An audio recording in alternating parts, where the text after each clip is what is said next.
สบายดีทุกคนขาน้อยชื่อจอมเป็นลูกหลานของบ้านสะเมียเมืองหัวปีแขวงสะละวันสโลแกนได้เด้อแต่ว่าอาศัยอยู่ในประเทศอเมริกาเนาะในเมื่อว่าลูกชายของขาน้อยเพิ่นได้ขี่รถถีบเป็นแล้วบัดนี้ก็ถึงเวลาที่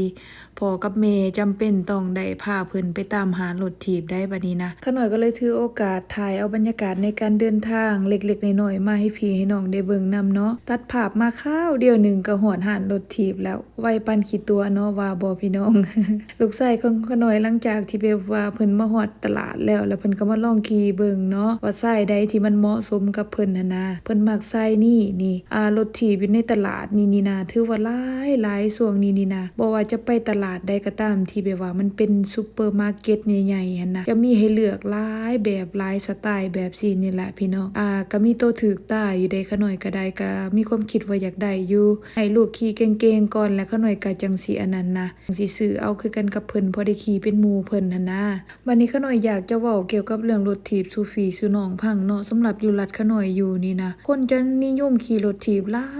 ายเด้พี่น้องเอ้ยเพราะฉะนั้นจังบ่แปลกใจเนาะถ้าแม่นว่ามาหาเลาะเลือกซื้อรถถีบในช่วงซัมเมอร์นี่นะอยู่ตลาดใดก็มีหลากหลายรูปแบบให้เลือกเลยตัวแห้งเลือกเอาเลยว่าอยากได้แบบใดเนาะพี่น้องอ่าอันนี้แม่นเฉพาะตลาดตัวนี้มันเป็นซูเปอร์มาร์เก็ตเขาเจ้าจะขายรวมทุกอย่างในเนี่ยมีทั้งเครื่องอยู่เครื่องกินแหน่เครื่องนุ่งของถือเครื่องใส่ของซอยนะปะปนกันไปหั่นนะแล้วก็รถถีบหั่นน่ะขนาดว่ามันเป็นซูเปอร์มาร์เก็ตเนาะก็ยังมีให้เลือกหลายส่ำนี้หั่นน่ะแล้วมันมีอีกห้านหนึ่งอีกใดนะพี่น้องสิเว้าสู่พี่สู่น้องฟังหลังจากที่แบบว่าขาน้อยได้ออกไปจากตลาดนี้แล้วไปห้านที่แบบว่าเขาเจ้าขายเฉพาะรถถีบโดยเฉพาะหั่นนะหากแต่ว่าบ่ได้ถ่ายให้เบิ่งเนาะต้องขอโทษหลายๆหั่นนะแต่ว่าเว้าสู่พี่สู่น้องฟังซื่อๆว่าอันนี้นะว่าอยู่รัฐนี่นะเขาเจ้านิยมขี่รถถีบหลายส่ำใดหั้นนะแล้วก็อยากถามหมู่เพื่อนที่ลินเฟซลินเลียวคือกันเนาะผู้ที่อยู่ต่างประเทศคือกันหั้นนะว่าเป็นจังไดรัฐพวกเจ้าอยู่กะคนนิยมขี่รถถีบคือกันกับรัฐขาน้อยอยู่บ่เนาะออกจากโซนรถถีบแล้วก็มาเบิ่งเครื่องเครื่องแต่งเครื่องแป้งของรถถีบเนาะว่ามีหยังแหน่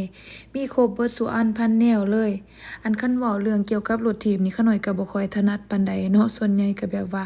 คือเคยใส่มาแต่อยู่ในบ้านเฮาก็เป็นแบบว่าใส่แบบขี่ธรรมดาหั้นนะแต่แบบว่ามาเห็นเกี่ยวกับอันนี้เครื่องของอุปกรณ์ของรถถีบที่เขาเจ้าขายอยู่นี่แหละโอ้ยสารพัดเลยแบบใดก็มีเบิดหั่นนะหลังจากที่แบบว่าลูกชายของขาน้อยเพิ่นได้เบิ่งรถถีบของเพิ่นเป็นที่เรียบร้อยแล้วเนาะแต่สุดท้ายก็เพิ่นก็บ่ได้ตัดสินใจซื้อเทื่อดอกพี่น้องเพราะว่า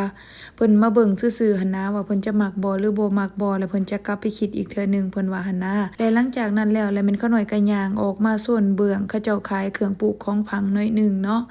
ย่างมาเบิ่งน้อยหนึ่งว่าเขาเจ้าขายหยังแหน่จุดประสงค์ย่างมาในบ่อนนี้ก็แม่นมาสอกหาผักอีตู่กับผักบัวละพาหั่นนะเพราะว่า2ปีหลังผ่านมาเคยมาเบิ่งแล้วเขาเจ้าขายผักบัวละพาอยู่นี่หั่นนะเลาไปบัดสุดท้ายแล้วก็บ่มีส้นมักหลอกมักเล่นอีหยังกะเขาเจ้าปลูกมาให้แล้วเรียบร้อยบางต้นมันก็มีหมากแล้วได้หั่นพี่น้องย่างมาเบิ่งนี่ก็แม่นโซนเบิ่งเขาเจ้าขายดอกไม้เนาะเว้าเรื่องดอกไม้ดอกตอก็มีหลายชนิดเลยให้เลือกหั่นนะหากแต่ว่าขาน้อยก็บ่ได้เอาจักอย่างดอกมีแต่ว่าย่างมาแล้วก็เลยถ่ายให้พี่ให้น้องเบิ่งนำซื่อๆเนาะเพราะว่ามันบ่มีบ่อนปลูกแล้วหั่นนะอยู่ในหน้าบ้านของขาน้อยกะ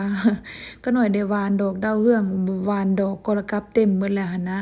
เบิ่งแหน่ต้นมักเล่นหั่นบางต้นหั่นเขาเจ้าก็อันนั้นปลูกให้จนเป็นหมากแล้วเรียบร้อยถ้าแม่นว่าบ่อยากเสียเวลาหลายก็มีแต่ว่าเอาตัวที่มันแบบว่าเป็นหมากแล้วเรียบร้อยไปปลูกแล้วหั่นนะโอ้ยขอโทษขออภัยพ่อแม่พี่น้องหลายๆเด้อวิดีโอที่ขาน้อยถ่ายหั่นน่ะเป็นญ้อนขาน้อยปรับแสงบ่เป็นหั่นน่ะก็เลยเฮ็ดให้สีของดอกไม้หั่นน่ะอาจจะบ่ตรงปกน้อยหนึ่งเนาะต้องขอโทษหลายๆเด้อรอบหน้าแล้วแม่นขาน้อยจะแปลงวิดีโอใหม่วิดีโอนี้ก็จะได้จบลงเพียงเท่านี้เนาะถ้าแม่นว่าจะเว้าหลายก็ย้านแบบว่าสร้างความรำคาญให้กับผู้เบิ่งหั่นนะถ้าแม่นว่าผู้ใดอยากเบิ่งอีกหรือว่าอยากเบิ่งตื่มก็แม่นขาน้อยจะพยายามอันนั้นถ่ายให้ใหม่ให้มันงามกว่านี้เนาะสำหรับรอบนี้แม่นวิดีโอบ่ค่อนข้างบ่อยากคักปานใดแน่หั่นนะโอเคขอมุกขอบใจทุกคนที่เข้ามาเบิ่งเด้อสำหรับมื้อนี้ขอตัวลาไปก่อนบ๊ายบายพอกันวิดีโอหน้าเนาะ